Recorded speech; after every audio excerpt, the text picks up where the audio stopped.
It's a little bit of both. I try to think of it like if what I'm presenting were uh turned into a cartoon, would that would that character be lovable enough without me being part of the scenario? Which I think is really like, would it hold its own? And so That's a good way to put it. I thought of Patty, like if she had her own show, like who would she be? Everyone does like the sweet old grandma, or like you could do like a pissed off character and go the opposite way, but then it's just like a female version of Dunham's Walter. And so when I created Patty, I thought it would be funny if she was like an ex-smoker, and I was talking to my friend Bob Rumba, and he's like, you have to give her a rasp, but then also kind of talk like this, but get higher sometimes. And then she would chew tobacco, her chaw, and then like spit it, and it would make that spittoon sound.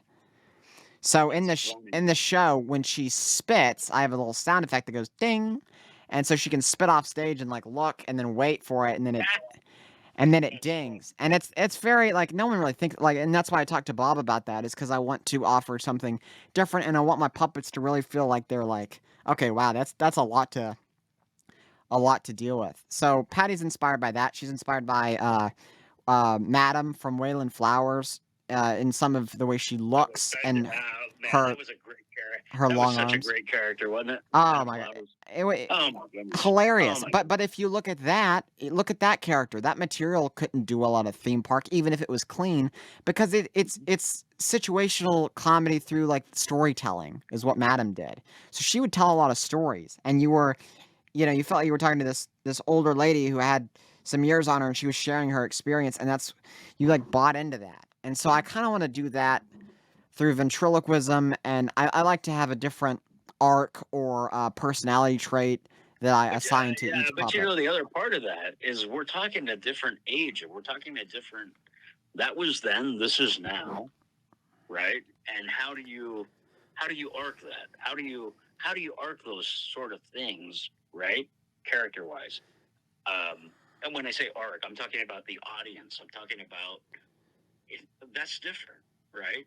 Because just because we love Madam Hmm. doesn't mean everybody does, right? Or But that's how he at this finds. age and at this time. Yeah, and So that's how you how find do your you audience.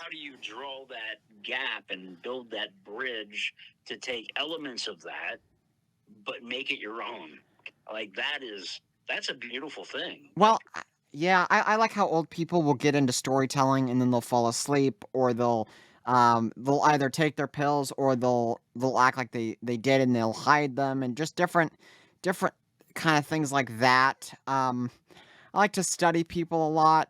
Marcel, dude, that, that is like you're, you're talking so deep as far as actually. I mean, if you think about what you do, you're really getting deep into character.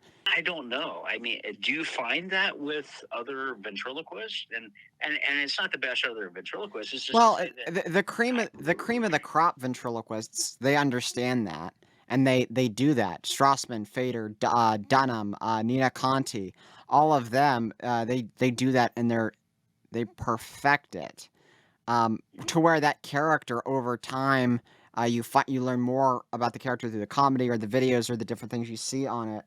Um, and so yeah, it's something I think about a lot. I also where tried did to assign. that was that?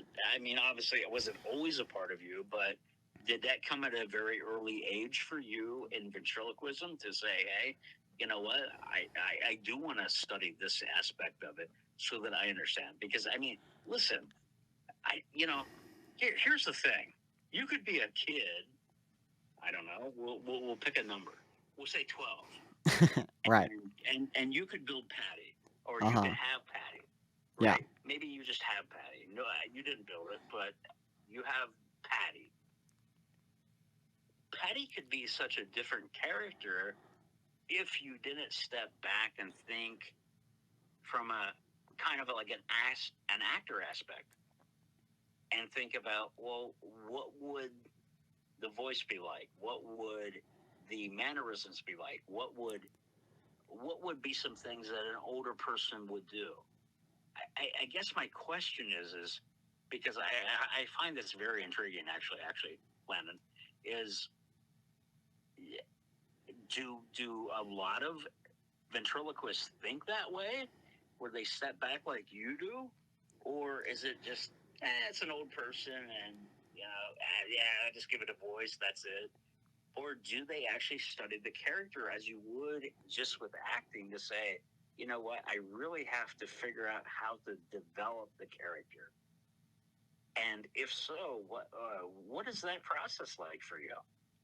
Well, a lot of ventriloquists, the general ventriloquist will have like a little happy looking boy puppet, and they'll do like the same joke, or they'll have like an angry old man after Dunham made that famous, and they'll all do like the like the typical stuff, and it works for them and great. And there's some that have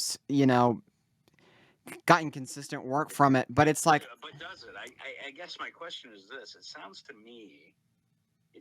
me that you've been able to step back over the years, as young as you are, right. to really hone in on something a little bit different than a lot of these other guys have done. I, I guess that's my thing.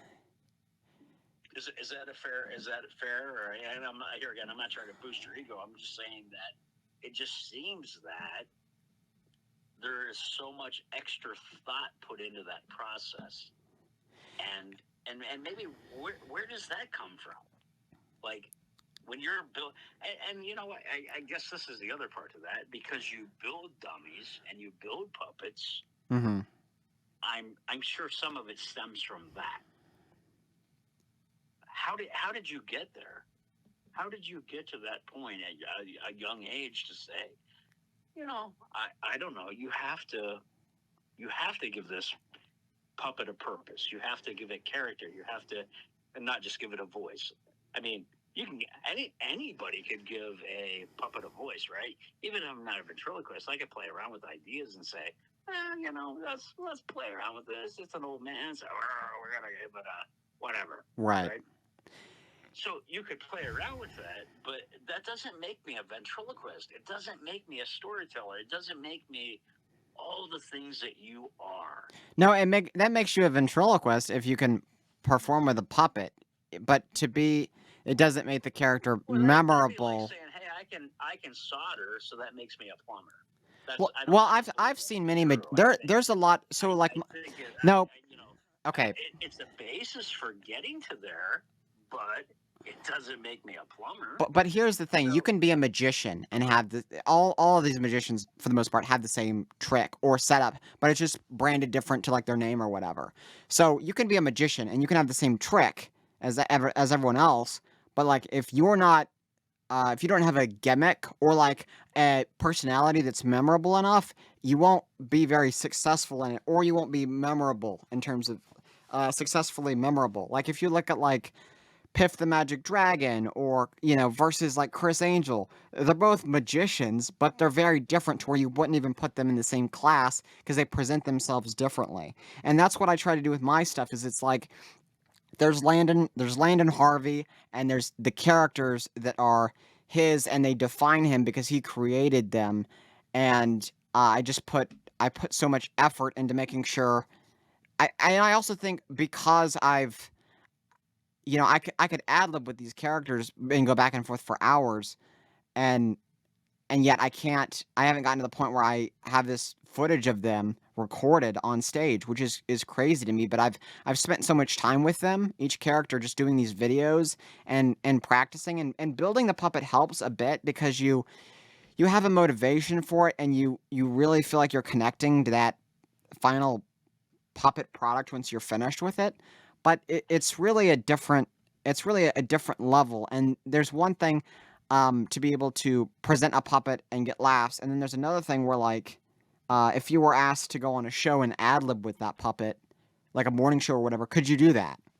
And so I want to get to the point where I can feel like I can do that with all my characters and have them react. And even when I was on that show in LA, all of my competition they were saying before I left, they're like, you were always on with the puppet. Like even when the camera wasn't maybe directly on you, the puppet was like, if the dog would like lick its paw, or Mervin would fall asleep and then you'd have to like wake him up during judging, or whatever. So I, I feel like I have to do that for me to be at the top of my game and to be self aware enough for the characters. And I think that's what separates many people from, you know, working class ventriloquist to like the superstar ventriloquist, because they know the business sense and they know that you're creating these characters. And just like you tune in on Seinfeld or Big Bang Theory or, you know, whatever sitcom or show, you're invested in these characters and you want them to be presented a certain way, and you want to feel like you're learning something more about them and you're being entertained by them. And that's my goal in this.